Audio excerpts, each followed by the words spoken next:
사도행전 10장은 기독교 복음이 유대와 사마리아를 넘어서 이방 세계로 확산되는 선교 사상의 획기적인 사건을 다루고 있습니다. 10장 전후의 내용들은 주로 사도 바울이 이방 선교를 예비하는 준비 과정임을 우리에게 보여주고 있습니다. 즉 베드로는 이방인 선교의 전초적 활동으로서 사마리아 지방을 순회하며 전도 활동을 했고 10장에서는 유대와 로마 사이의 장막을 깨뜨리는 고넬료가 성령 강림 사건을 성취하는 도구가 됨으로써 바울의 선교 활동에 길을 터놓게 된 것입니다. 당시 유대인들은 하나님께 택함 받은 그러한 백성이라는 선민의식이 깊이 배어 있었고 그리고 이방인들에 대해서는 편견과 적대감을 가지고 있었습니다. 역사상 그들은 수많은 다른 민족들에게 침입을 받아왔고 그 와중에도 여호와의 신앙을 지켰으며 배타적이고 독선적인 그런 방향으로 치우치게 되었던 것입니다. 더군다나 누구보다도 가감하고 솔직한 그러한 마음을 가진 베드로는 더 말할 필요도 없었습니다. 그러나 예수님의 부활 이후에 성령 충만함을 받고 새롭게 변화된 베드로는 이전과는 다르게 오직 하나님의 뜻에 순종하며 충성하는 그러한 일념을 가졌습니다. 여기서 충성이라 하면 좌로나 우로 치우침 없는 참된 마음에서 우러나오는 정성을 말하고 있습니다. 이런 사실은 주님을 따르는 모든 무리들에게도 마찬가지입니다. 다시 말해서 주님을 쫓는 자들에게 요구되는 최고의 제도는 바로 충성이라고 할 수 있는 것입니다. 하나님은 베드로와 이방인 고넬료라는 인격을 통해서 세계 선교의 계획을 성취해 나가시고자 주권적이고 적극적으로 개입하셨어요. 그러나 이방 선교를 펼치기 위한 하나님의 계시는 그 두 사람에게 각각 환상으로 나타나셨습니다. 그리고 그 환상을 통해서 두 사람을 만나게 하셨습니다. 오늘 우리가 읽은 본문은 베드로의 환상을 내용으로 한 부분입니다. 처음에 베드로가 환상을 보았을 때는 무슨 영문인지 반신반의하는 그였지만 하나님의 계시가 명료하게 현실로 다가오자 그는 전적으로 하나님의 부름에 순종하였고 그렇게 해서 고넬료를 만나게 된 것입니다. 우리는 주님의 제자인 베드로에게서 그런 충성심의 외를 찾아볼 수 있지만 베드로의 삼자 체험이라는 제목 아래 충성된 주님의 제자로서 부끄러움이 없는 삶을 살아간 그의 발자취를 이 시간 함께 살펴보면서 은혜 받기를 원합니다. 첫 번째로 세 번 주님을 부인한 베드로입니다. 베드로가 처음부터 부끄러움이 없는 그런 제자로 선 것은 아니었습니다.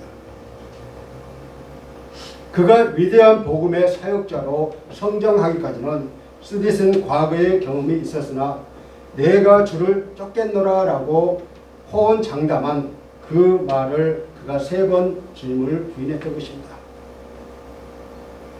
제자들의 곁을 떠나야 한다는 예수님의 말씀을 듣고 베드로는 하나님의 일을 망각하고 예수님을 잊지 않으려고 이기적이고 완고한 자신의 마음을 예수님을 만류했습니다. 그가 주를 위해 목숨을 버리겠다고 말한 것은 예수님에 대한 뜨거운 사랑의 동기에서 비롯됐지만 결국은 자신의 주장을 세우려는 그러한 혈기가 작용한 것입니다. 예수님의 겟세마네 동산에서 사람들에게 붙잡혀 가실 때 예수님의 다른 제자들은 다 도망갔습니다. 그러나 요한과 베드로만 남았습니다. 그래서 예수님을 따라가 제사장 집에 따라갔습니다. 요한은 대제사장과 잘 아는 사이이기 때문에 집 안으로 들어갔지만 베드로는 그 안에 들어가지 못했습니다. 사실 예수님이 대제사장 집에 잡혀갔을 때 죽음을 불사할 수 있는 그 기회가 왔지만 그 순간에 선 베드로는 그렇게 하지 못했습니다. 그래서 옆에 있던 제사장의 여종이 너도 갈릴리 사람 예수와 함께 있었도다라고 이렇게 이야기를 합니다.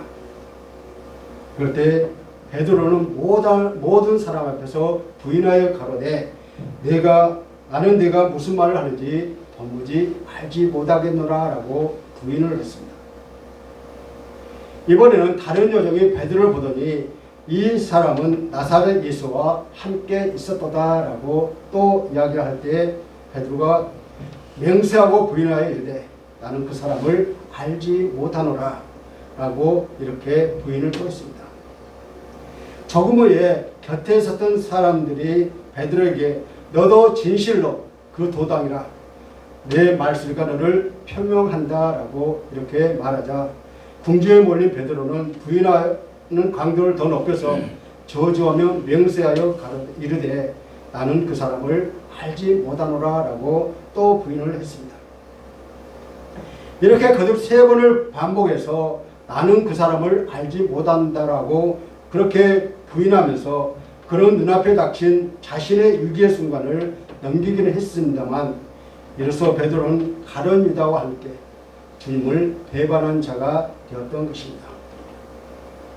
단 한 번만 사람들 앞에서 예수님을 모른다고 부인해도 주께서 심판하시는 날 주님이 하나님 앞에 그를 모른다라고 부인한다라고 말씀하셨는데 베드로는 무려 3번이나 부인한 것입니다. 심지어 만일 자기가 예수님을 아는 자라면 하나님께 저주를 받을 것이라고 저주까지 하며 부인했던 것입니다. 그렇게 3번을 주님을 모른다고 부인하자 곧이어 닭이 우는 그 순간 예수님이 오늘 밤 닭 울기 전에 내가 나를 3번 부인하리라는 그 말씀이 생각났습니다. 그리고 또한 내가 주와 함께 죽을지언정 절대로 주님을 부인하지 않겠나이다 하는 자신이 말한 그 말도 생각나서 심히 통곡했습니다. 결국 베드로는 자신이 호언장담한 그 말을 실천하는 데 실패하고 말았던 것이죠. 그는 예수님의 목숨을 내놓기는커녕 오히려 자기의 목숨을 구하려고 주님을 3번이나 부인했던 것입니다. 그것도 많은 사람들 앞에서 공개적으로 말입니다. 예수님은 그날 밤 베드로가 3번 모른다고 부인하리라고 한 그 말씀을 하신 것은 그가 그런 위기를 맞을 준비가 되어 있지 않기 때문이라고 주님은 말씀해 주셨습니다. 그러므로 베드로는 예수님께서 말씀하신 바로 그때 자신의 믿음의 웃음을 도와달라고 하나님께 간구했어야 했습니다. 그러나 베드로는 주님의 경고를 아주 가볍게 그렇게 여겼던 것이죠. 결과적으로 당시 베드로의 충성은 말뿐인 것으로 그쳤지만 이것이 연약한 인간의 모습이기에 우리 지금 누구도 베드로에게 손가락질할 사람이 없다는 것이죠. 그렇다면 여러분의 충성심은 어떻습니까? 우리도 예수님을 믿고 매 주일마다 주께 나와서 예배드리고 주님께 봉사하고 있을지라도 우리의 믿음이 인정받지 못하게 되면 우리는 치명적인 죄를 지을 수밖에 없다는 것이죠. 나에게는 혹시 이런 일들이 없는지 자신들을 살펴보시기를 간절히 소원합니다. 두 번째로 3번 목양 명령을 받은 베드로입니다. 베드로가 주님을 3번이나 부인하는 지경에까지 떨어졌다고 해서 그에게 더 이상의 기회가 없었던 것은 아닙니다. 베드로가 3번 주님을 부인하는 서글픈 촉을 간직하고 있었으나 주님은 부활하시고 그날 저녁 갈릴리 바다에서 베드로를 만나셨습니다. 자신이 그렇게 부인했던 그 부활하신 예수님이 만났을 때 베드로의 심정은 어땠을까요? 아마 고개도 제대로 못 들고 자신의 믿음 모습을 한탄했을 것입니다. 하지만 예수님은 베드로의 그런 마음을 잘 알고 있었습니다. 그래서 그런 베드로를 회복시켜서 이젠 자신의 남은 사역을 이어갈 사역자로 세우기 위해서 주님은 네가 나를 사랑하느냐? 라고 거듭 세 차례에 걸쳐서 질문을 합니다. 그 사랑의 질문을 다른 단어를 써서 물으셨습니다. 그리고 베드로의 그 고백을 들은 후에 예수님은 사랑의 표현이자 증거로 베드로에게 양떼 곧 성도를 돌보라는 중대한 명령을 하셨습니다. 그때까지 예수님을 부인한 베드로는 절망과 좌절에서 우리 생의 가장 밑바닥에서 신음하고 있었지만 주님의 전격적인 부르심과 끊임없는 격려와 연단을 통해서 비로소 초대교회 지도자로 성장할 수 있었던 것입니다. 제자들의 대표격으로 활동해왔던 베드로지만 예수님이 잡히시던 날 밤에 예수님을 3번 모른다고 부인한 일생일대의 실수는 그 이름의 의미를 무색게 만들었습니다. 그러나 예수님은 이 시점에서 그를 베드로 대신 요한의 아들 시몬아라고 부르신 것은 이름값을 못한 베드로를 책망하기보다는 그가 처음 사도로 부름받던 때의 추억을 되살리려는 그러한 의도가 있었습니다. 이렇듯 예수님의 이러한 배려는 그의 제자들이 나약하고 실패한 모습까지 다 감싸주는 폭넓은 수용성과 깊은 사랑에 기인한 것입니다. 예수님은 사랑의 명사인 아가파오로 물으신 것에 반해 베드로는 필레오로 대답했습니다. 이 고백은 자기가 예수님 부인 사건을 기억하게 하는 대답이며 과거 주님을 누구보다도 사랑하겠다고 맹세한 일도 생각나게 하는 순간이었습니다. 예수님은 첫 번째 질문에 네가 이 사람들보다 나를 아가파오 하느냐? 두 번째 질문은 네가 나를 아가파오 하느냐? 세 번째 질문은 네가 나를 필레오 하느냐라고 질문을 하십니다. 사랑을 표현하는 헬라어에는 3가지가 있는데요. 에로스, 필로스, 아가페 사랑이 있습니다. 아가페는 절대적이며 무조건적이며 이기적이지 않는 사랑, 곧 하나님의 사랑을 말하고 있습니다. 주님은 2번이나 아가페로 질문하셨지만 베드로가 필레오로 답변하자 마지막 질문은 베드로의 그 수준에 맞추어서 필레오로 물으셨습니다. 그런데 예수님이 3번째 필레오로 질문하신 그 뜻 안에는 보다 더 깊은 뜻이 내포되어 있다는 것입니다.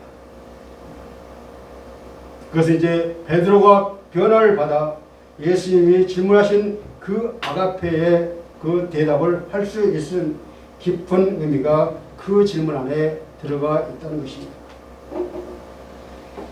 예수님은 베드로의 고백 후에 내 어린 양을 먹이라, 내 양을 치라, 내 양을 먹이라 하시며 3번이나 목양 사명을 주셨습니다. 첫 번째 목양 사명은 새로 개종한 초신자는 어린 양과 같이 나약하니 자기를 보호할 능력이 없으므로 주의 백성들을 목자의 심정으로 따뜻하게 돌보아 주라는 것입니다. 두 번째 목양 사명은 사랑의 중요성과 목양의 중요성을 강조하면서 주께서 맡기신 목양지의 성도들의 모든 활동을 잘 관리하라고 말씀하셨습니다. 세 번째 목양 사명은 어린 양이 아니라 장성한 양이라도 끊임없이 말씀의 꼴로 양육해야 한다는 것입니다. 왜냐하면 영의 양식인 말씀을 공부받지 못하면 성장할 수 없으며 그리스도의 장성한 분량까지 이룰 수가 없기 때문입니다. 여러분, 이 시간 하나님이 우리에게 내가 나를 사랑하느냐라고 질문을 하신다면 우리는 어떻게 대답할 수가 있을까요? 어쩌면 베드로처럼 필레오의 대답으로 할 수밖에 없습니다. 그러나 주님은 그 큰 사랑을 마음에 새기고 자신을 부인하고 오직 그리스도 예수께 잡힌 바 된 그런 삶을 살아가기를 주님의 이름으로 간절히 축원합니다. 주님을 부인한 베드로가 너무나 부끄러운 나머지 심히 통곡하며 회한의 나라를 보내고 있을 때 주님이 찾아오신 것처럼 심령에 통해하는 자들을 주님은 만나 주실 것입니다. 세 번째로 세 번 환상을 본 베드로입니다. 사복음서에서 나타난 베드로의 모습은 매우 비극적이지만 사도행전에 나오는 그의 모습은 전혀 다르다고 할 수 있습니다. 세 차례 목양 명령을 받은 베드로는 명실상부한 예수님의 사도로서 예루살렘 초대교회를 이끌어가는 지도자로 변모한 것입니다. 결국 베드로는 예수님에 대한 충성심을 남은 그의 생애를 통해서 나타낼 수 있었습니다. 이제 우리는 본문을 통해서 변화된 베드로의 모습을 단적으로 볼 수 있습니다. 하나님은 유대인들이 지닌 그들의 그릇된 사고방식을 깨뜨리고자 하셨으니 이런 계기를 통해서 마련한 것입니다. 베드로가 비록 비몽사몽간에 본 환상에 의하면 하늘이 열리고 큰 보자기에 유대인들이 부정하다고 생각하는 온갖 더러운 짐승들도 있었지만 그럼에도 불구하고 하나님은 잡아먹으라고 베드로에게 명령하십니다. 이 환상은 아직 유대주의적 관점의 그 환정에서만 복음을 생각하는 베드로에게 있어서 교정할 목적을 계시하겠다는 그런 하나님의 뜻이 있었습니다.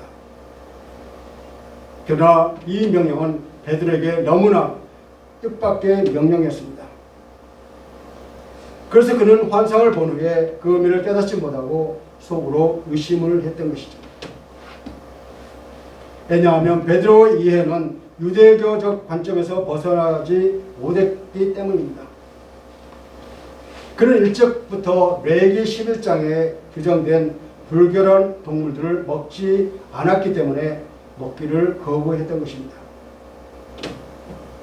그래서 베드로는 이런 환상을 3번 거듭보는 중에 유대인의 의식을 잊지 않고 주여 그럴 수 없나이다 라고 거절을 했습니다. 그만큼 환상은 베드로가 수용하기 힘든 그러한 장벽이 있었습니다. 그 장벽은 유대인들이 기피하는 이방인과 함께 할 수 없다는 편견이요. 이것은 유대인들이 분류한 부정한 음식에 표현된 것입니다. 유대인들은 레위기의 성결의 율례에 따라 먹을 것과 먹지 못할 것을 구별했고 그것을 엄격하게 지켰습니다. 베드로에게 두 번째 소리가 들렸는데 그 소리는 하나님께서 깨끗하게 하신 것을 네가 속되다 하지 말라라고 하는 것입니다. 즉 이 말은 예수 그리스도께서 승천하셔서 영광을 얻으신 사실로 인하여 모든 유대교의 의식적 법규들이 해체된 것을 말합니다. 깨끗하게 되었다는 것은 어떤 동물에 대해서 의식적으로 깨끗하다 혹은 깨끗하지 않다 하던 구분이 없어졌다는 것입니다. 유대인들은 부정하다고 생각했던 음식들, 보자기 안에 있는 짐승들은 이방인들을 의미하는 것으로 믿음으로 깨끗하게 받은 이방인을 유대인들은 불결하다고 그렇게 말했던 것입니다. 여기서 먹으라는 그 말은 모든 이방인들을 받아들이고 그들에게 복음을 전하라는 명령이었던 것입니다. 예전에는 자만심과 강한 고집으로 가득했던 베드로였지만 이제 인간의 관습의 장벽도 초월할 만큼 하나님의 뜻에 전적으로 복종하고 순종하는 그러한 베드로가 되었습니다. 이런 일이 3번 있었는데 왜 3번씩이나 반복되었을까요? 베드로의 환상은 순간적으로 빛이 반짝하는 것처럼 얼른 지나가 버린 것이 아니었습니다. 그것은 상당한 시간 동안 이루어진 일이었습니다. 더군다나 베드로가 황홀한 중이라 해도 정신이 몽롱한 상태가 있었던 것이 아니라 자신의 의사를 분명하게 밝히면서 선명한 대화를 주고받은 일입니다. 게다가 베드로에게 있어서 세 번은 경험적으로 더욱 의미심장한 것이었습니다. 베드로는 일찍이 주님을 세 번이나 부인했고 또 그 후 세 번 주님께 대한 사랑을 다짐받고 양을 치는 목자의 사명을 받은 바 있습니다.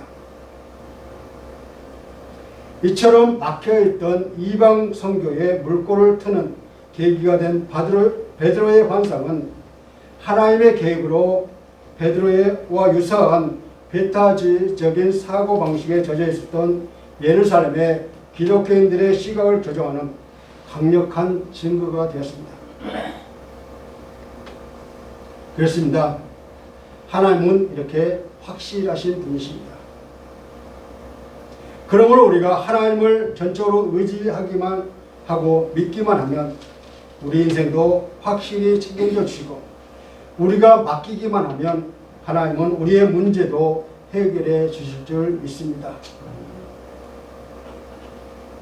사랑하는 성도 여러분, 우리가 신앙생활 가운데 넘어지게 된 것은 우리가 나태하게 있을 때 또한 영적인 열심을 내지 않을 때 무너지는 것이라기보다는 오히려 신앙생활을 더 열심히 하고 수고하는 그러한 상태에 있을 때 우리는 더 실패하게 되고 무너질 가능성이 많다는 것입니다.